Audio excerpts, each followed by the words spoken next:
Olá, conexão no ar e com uma curiosidade para você. Já ouviu falar em movimento armorial? Ele surgiu de uma inspiração do escritor paraibano Ariano Suassuna, falecido em 2014. Criativo, crítico e muito ligado às origens, ele planejava desenvolver uma arte erudita a partir de elementos da cultura popular nordestina. Nós vamos conhecer melhor parte dessa nossa história conversando com o professor Vlader Nobre, do curso de Letras da Universidade de Pernambuco. Tudo bem, Vlader? Olá, Eliane, tudo bem? É um prazer participar do programa e esclarecer um pouco sobre o movimento armorial. Pois é, me conta o que Ariano Suassuna queria provar ou criticar com esse movimento. A grande provocação, e acredito que ela não tem fim, é qual é a cara do Brasil ou em que medida o que é produzido no Brasil é genuinamente brasileiro, considerando que o Brasil é fruto de um processo de miscigenação e as culturas elas se somam e se pluralizam.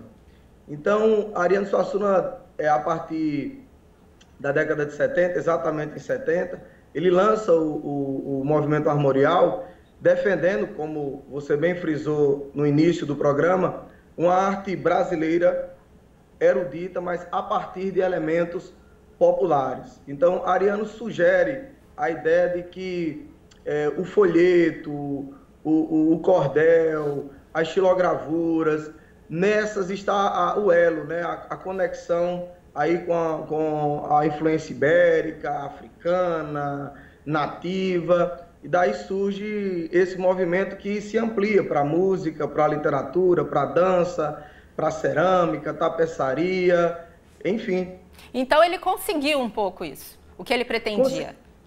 Conseguiu. É interessante a gente perceber que, embora o movimento seja datado de 70, para ser mais exato, há uma apresentação em 18 de outubro de 1970 na Igreja São Pedro dos Clérigos em Recife, quando de fato tem essa perspectiva do barroco até a arte armorial. É interessante a gente pensar antes de 70, que alguns consideram uma fase pré-armorial, que era as pesquisas estéticas, por exemplo, de Guerra Peixe, influenciado pelo pensamento modernista do Mário de Andrade. Pesquisar, ir a fundo nas raízes da cultura brasileira para encontrar esse sotaque, longe um pouco dessa ambientação da indústria cultural, da massificação, de certo modo, de uma arte que o Ariano critica, esse popular no sentido massificado. Sim. E aí... Sim, estou entendendo o que você está dizendo, a massificação. E aí ele, com alguns intelectuais, começa a conversar com músicos, por exemplo, e diz: vocês precisam aprender a tocar com rabequeiros, vocês precisam ver o estandarte dos maracatus, e aí vocês terão uma noção exata e vão aprender de fato a partir dessa arte armorial. Então esse momento de preparação, ele é fundamental, vai mais ou menos de 1946 até 1969, porque em 69 você tem a criação do Quinteto Armorial. E aí, em 70, que era de música erudita com... São músicos eruditos, para citar aqui, por exemplo, o Cussi de Almeida, são músicos eruditos, portanto, formação de conservatório, mas que reaprendem, vamos dizer assim, reeducam ou inclinam o seu ouvido para a perspectiva popular, sem o ranço preconceituoso, sem aquela ideia de uma arte menor, de uma rusticidade, na realidade entendendo legítima expressão artística e entendendo que é possível uma pesquisa estética que reivindique, e aí é interessante que se frise isso, que reivindique a identidade brasileira, tão problematizada. Vlad, eu vou interromper a nossa conversa um minutinho pelo seguinte: o Ariano Suassuna recebeu apoio de artistas, escritores da própria Prefeitura do Recife na época. E o movimento armorial acabou representado em diversas manifestações artísticas, como até o Vlader mesmo comentou aqui. Ganhou inclusive um símbolo. Só que essa parte da história, quem conta pra gente é a equipe de reportagem da TV Caatinga, super parceira do Conexão.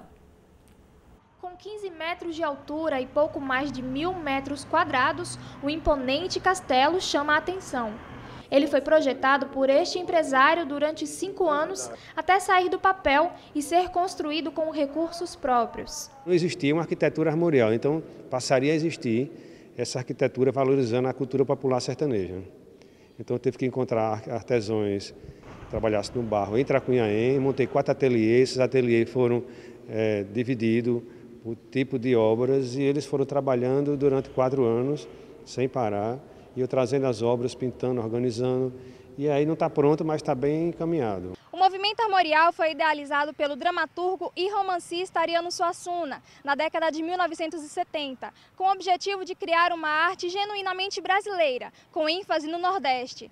Dessa forma, as figuras fantásticas da mitologia sertaneja ganham espaço, através da literatura, música e arquitetura, através desse castelo em São José do Belmonte, sertão pernambucano. Ele surgiu uma conversa que eu tive com o Ariano na casa dele. Ele tinha um projeto para fazer a Lumiar a Perna do Reino e eu, num contexto ali, eu disse que iria construir um castelo armorial, ia construir uma arquitetura armorial. Ele achou graça com o negócio, eu também fui colocando no papel, eu montei toda a estrutura. O prédio de 3 andares tem um salão para apresentações culturais, salas de aula e luminogravuras, que são um tipo de pintura decorativa aplicadas aos pergaminhos medievais, e fotografias que contam a história do cangaço e de São José do Belmonte. Há também uma biblioteca com livros que pertenceram a Ariano Suassuna e, no último andar, uma cidade cenográfica com ambientes da década de 30, casa de farinha, sala de aula e até bordel. O nome armorial, Vlader, quer passar alguma ideia de claro, vivo, festivo? Exatamente. A Ariano Suassuna, ele diz que sofre grande influência dos dramaturgos barrocos, especialmente Caldeirão de la Barca, que entende que o mundo é um palco, e aí ele pensa na perspectiva de uma arte popular ibérica, africana, popular indígena.